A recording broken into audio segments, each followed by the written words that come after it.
D'abord parce que la musique, je dirais, m'inspire beaucoup, que ce soit pour le cinéma ou pour la vie en général. Et il se trouve que je voulais faire absolument un film autour de la voix, autour du chant, de l'expression vocale, de la libération par le chant. Et c'est un sujet que j'avais même avant celui de Django.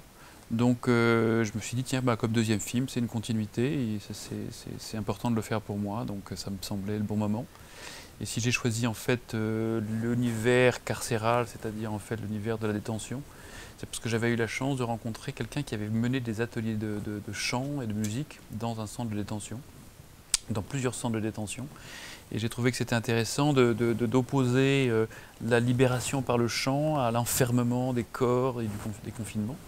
Donc voilà, le projet est né comme ça, à la fois de cette volonté de faire un film sur la voix, sur le bonheur vocal, le bonheur de chanter, et en même temps l'aspect très dramatique que ça peut reposer, sur lequel ça peut reposer quand on est en prison. Le chant est une libération pour tous ceux qui pratiquent le chant vocal, même pour quelqu'un qui est un professionnel de la voix, comme c'est le cas du personnage interprété par Alex Lutz, puisqu'il est chanteur lyrique, mais un chanteur lyrique qui est dans une période de sa vie qui est un peu compliquée, que les spectateurs vont comprendre au fur et à mesure de l'évolution du film.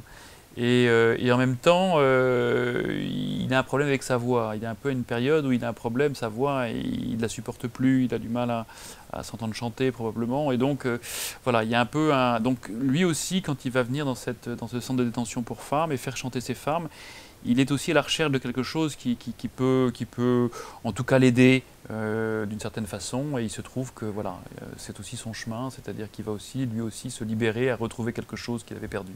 Parce que ce qui est extraordinaire avec la voix, en fait, c'est que c'est un instrument, hein, et à la différence des musiciens traditionnels, c'est que c'est un instrument qui est totalement intime. Chacun, je dirais, a sa voix. Quand vous jouez du piano, la sonorité du piano, bon, vous avez des touchés différents, mais enfin, c'est la sonorité du piano. Un violon, c'est quand même... Ils ont chacun leur sonorité. La voix... chaque tessiture est différente, chaque mouvement, chaque respiration. Donc il y a vraiment quelque chose de très intime dans la voix, plus que dans les autres instruments, et c'est ça qui m'intéresse. Et dans cette intimité, il y a beaucoup de choses qui peuvent s'exprimer. Et c'est pas pour rien qu'on dit perdre la voix, ou qu'on dit rester sans voix. Donc c'est vraiment, il y a un élément, il y a un facteur psychologique très important sur la voix. Et c'est ça qui m'intéressait je dirais, d'analyser, de questionner à travers ce portrait de cet homme qui vient enseigner le chant à ces femmes, et de toutes ces femmes aussi qui, elles, apprennent le chant, parce que pour certaines, elles ne sont pas chanteuses, elles n'ont jamais chanté, d'autres ont un petit peu plus d'habitude de chant, mais c'est former un groupe aussi, c'est comment tout d'un coup un groupe va se réunir autour de la voix. Il y a un mystère sur un peu qui il est. J'aime bien les personnages un peu opaques, souvent quand on attaque à une fiction, c'est-à-dire on ne sait pas très bien à qui on a affaire, et souvent les personnalités sont un peu multiples, hein. On n'est pas forcément le même quand on va enseigner le chant à des femmes dans une prison que quand on est avec ses amis à un dîner. Donc c'est aussi ça que je voulais montrer, c'est que très souvent en plus la voix, et il a une voix assez particulière dans le film, les gens vont le découvrir quand ils vont le voir, n'est pas toujours à l'image de ce qu'on peut avoir d'une personne. Et c'est le cas des contre-ténors, par exemple, puisque c'est des voix qui sont extrêmement hautes. Est-ce que c'est une voix féminine? Est-ce que c'est une voix masculine? Est-ce que c'est une voix enfantine? Est-ce que c'est une voix d'adulte? Et ça questionne un peu l'identité. Et c'est ça que je voulais aussi exprimer dans le personnage d'Alex, c'est que c'est quelqu'un qui est un peu polymorphe. On ne sait pas très bien où est-ce que s'il se situe, et en même temps on comprend qui il est, et je crois que c'est ça que je voulais un peu exprimer à travers cette multitude de perceptions qu'on pouvait avoir de lui. J'avais envie de montrer aussi un personnage qui est un peu en fragilité face à toutes ces femmes. C'est ça qui me semblait intéressant, parce que moi j'ai eu la chance d'aller faire un atelier aussi comme ça dans un centre de détention. J'étais allé montrer un film que j'avais produit qui s'appelait Les femmes du 6e étage. Et j'avais été très frappé, en tout cas par ce que ces femmes exprimaient, et ce qu'elles exprimaient en termes de féminité, hein, et en termes aussi de masculinité pour certaines. Donc oui, j'avais envie que ce personnage en fait se retrouve presque parfois voilà, un peu dans une difficulté voilà, par rapport à toutes ces femmes qui sont autour de lui.